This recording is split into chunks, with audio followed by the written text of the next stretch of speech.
ខ្ញុំ កណ្ណាអាត្មាភាពសូមនមស្ការចំពោះព្រះកណ្ណាគ្រប់ព្រះអង្គនិងសូមចម្រើនពរញាតិញោមពុទ្ធបរិស័ទទាំងក្នុងនិងក្រៅប្រទេសដោយមេត្រីភាពព័ត៌មានសម្រាប់ថ្ងៃនេះខ្ញុំព្រះកណ្ណាចង់ពិតប្រគេននិងចម្រើនពរជូនញាតិញោមអំពីព្រឹត្តិការណ៍នៃយួនហាណូយចូលមកបោះជំរំនៅក្នុងវាលស្រែ100លើខ្នងភ្នំបូកូដែលកាលពីឆ្នាំ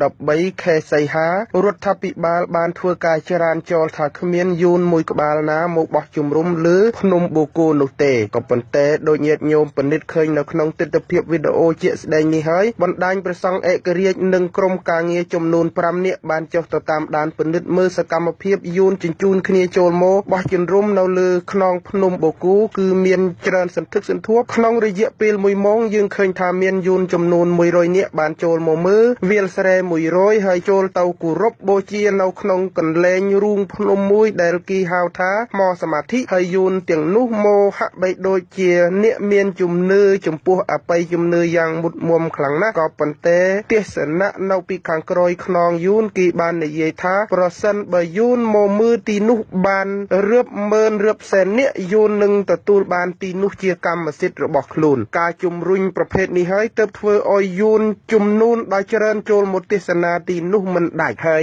យើងឆ្ងល់ថាមូលហេតុអ្វីយួនចូលពេញដីហើយរដ្ឋាភិបាលចង្រៃនៅតែបាំងដៃមើលមិនឃើញហើយប្រសិនបើខ្មែរណាម្នាក់ហ៊ាននិយាយថាយួនមកបោះជំរំធ្វើសមាធិលើខ្នងភ្នំរដ្ឋាភិបាលលោកហ៊ុនសែនជាពិសេសលោកហ៊ុនសែនផ្ទាល់ប្រកាសណាស់គាត់នឹងប្រើពាក្យថាក្រុមមួយក្តាប់តូចឬក៏ក្រុមជនអគតិតែផ្ទុយទៅវិញក្រុមអ្នកដែលផ្ដល់ឱកាសឲ្យយួនមកបោះជំរំលើខ្នងភ្នំបូកូនោះទេជាក្រុមអគតិដែលយកទឹកដីរបស់ខ្មែរទៅផ្ដល់ឲ្យជនបរទេសធ្វើជាជំនួញហើយនឹងកេងទឹកដីខ្មែរដើម្បីបំពេញមហិច្ឆតារបស់ហូជីមិញប្រសិនបើញាតិញោមបកណាប្រគុណម្ចាស់គ្រប់ព្រះអង្គយល់ឃើញថាភ្នំបូកូជារបស់ខ្មែរត្រូវរួមគ្នានិយាយត្រូវរួមគ្នាធ្វើហើយបណ្ដាញប្រសងឯករាជ្យនឹងធ្វើសន្និសីទកសែតក្នុងពេលខ្លីខាងមុខនេះហើយដាក់សម្ពាធទៅរដ្ឋាភិបាលឲ្យឆ្លើយហើយទៅរើជំរុំយួនទាំងនោះចេញបណ្ដាញប្រសងឯករាជ្យមានភូតតាំងគ្រប់គ្រាន់តាមរូបភាពដែលបណ្ដាញប្រសងឯករាជ្យបានទៅនៅចាំពិនិត្យទល់ក្នុងព្រៃហើយបានរូបព្រៃទៅឃើញអ្វីដែលយួនធ្វើគឺជា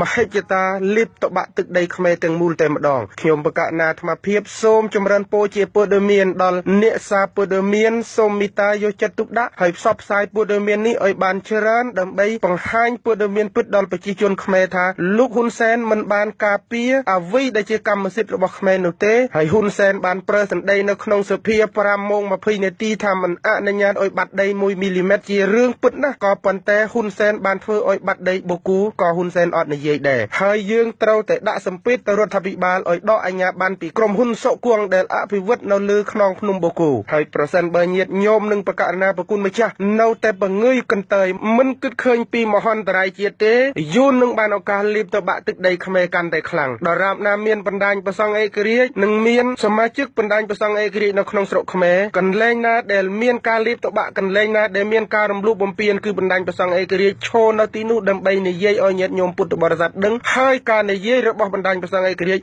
មិនមែនជាការញុះញង់ហើយក៏មិនមែនជាការកេងប្រជាប្រិយភាពឬក៏ការកេងចំណេញនយោបាយទៅឲ្យបកនយោបាយណាមួយនោះទេអ្វីដែលបណ្ដាញប្រសង់ឯករាជ្យធ្វើគឺក្នុងគោលបំណងការពារអធិបតេយ្យភាពនិងបូរណភាពទឹកដីខ្មែរហើយនឹងជាការលើកស្ទួយតម្លៃពុទ្ធសាសនានិងវប្បធម៌ជាតិទាំងមូលតែម្ដងខ្ញុំបកណាអាត្មាភាពសូមនមស្ការថ្វាយបង្គំលាប៉ុណ្ណេះហើយនឹងធ្វើព័ត៌មានជូនបកណាបង្ហាញវីដេអូជូនគ្រប់គ្រាន់ចំពោះយួនមកបោះជំរំលើភ្នំបូកូខ្ញុំបកណាថ្វាយបង្គំលានឹងជំរាប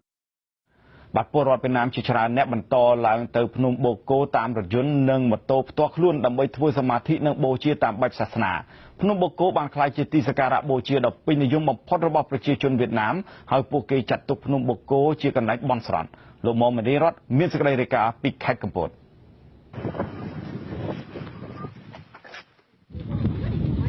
ទីតាំងសំខាន់មួយផ្នែកដែលស្ថិតនៅក្នុងព្រៃជ្រៅនៅលើភ្នំបូកូបានក្លាយជាទីសក្ការៈបូជាដ៏ពេញនិយមបំផុតរបស់ប្រជាជនវៀតណាម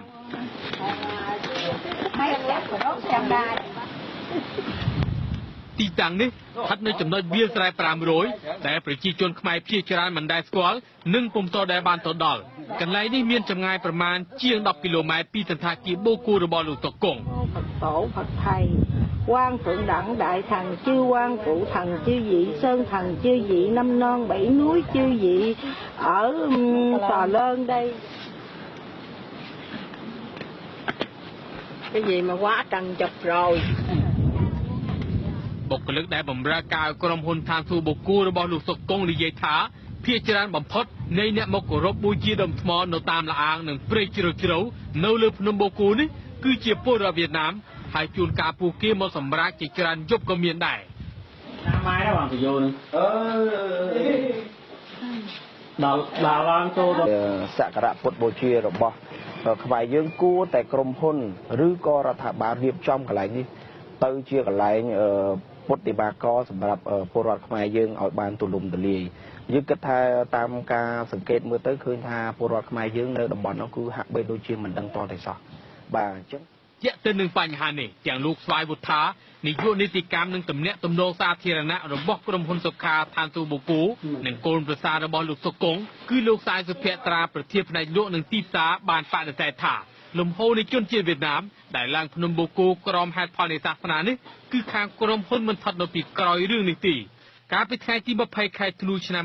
2014ក្រសួងវប្បធម៌និងវិចិត្រសិល្បៈក៏បានបើកការស្រាវជ្រាវបណ្ដងរួចមកហើយដែរក៏ប៉ុន្តែការនោះជាលទ្ធផលគឺរកពុំឃើញថា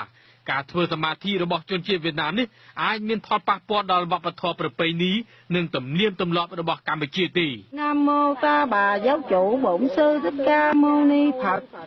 បុគ្គលិកដែលបម្រើការនៅលើភ្នំបូកូនិយាយថា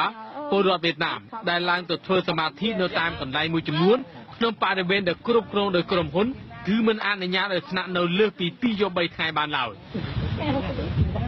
ជាពលរដ្ឋវៀតណាមនៅតែបន្តឡើងនៅលើភ្នំបូកូដើម្បីរៀបចំពិធីបន់ស្រន់តាមប្រពៃណីរបស់ពួកគេប្រជាពលរដ្ឋវៀតណាមលើកឡើងថាការឡើងមកបន់នៅលើភ្នំបូកូនៅតាមលអាងមួយចំនួននេះគឺក្រុមហេតុផលថាដើម្បីជាជំងឺនិងដើម្បីការពារនៅសុខសន្តិភាពនិងសុវត្ថិភាពសម្រាប់ពួកគេទៅយ៉ាងណាអាជ្ញាធរមូលដ្ឋាននិងមន្ត្រីនគរបាលនៅពុំទាន់មានចំណាត់ការនៅឡើយទេបើទោះបីជាបានសន្យាកន្លងមកថានឹងមានវិធានការជំវិញនឹងការឡើងមកបន់ស្រន់នៅតាមទីតាំងមួយចំនួននៅលើភ្នំបូកូក្តីខ្ញុំម៉មនីរតទូរទស្សន៍អាស៊ីសេរីរាយការណ៍ពីភ្នំបូកូខេត្តកំពត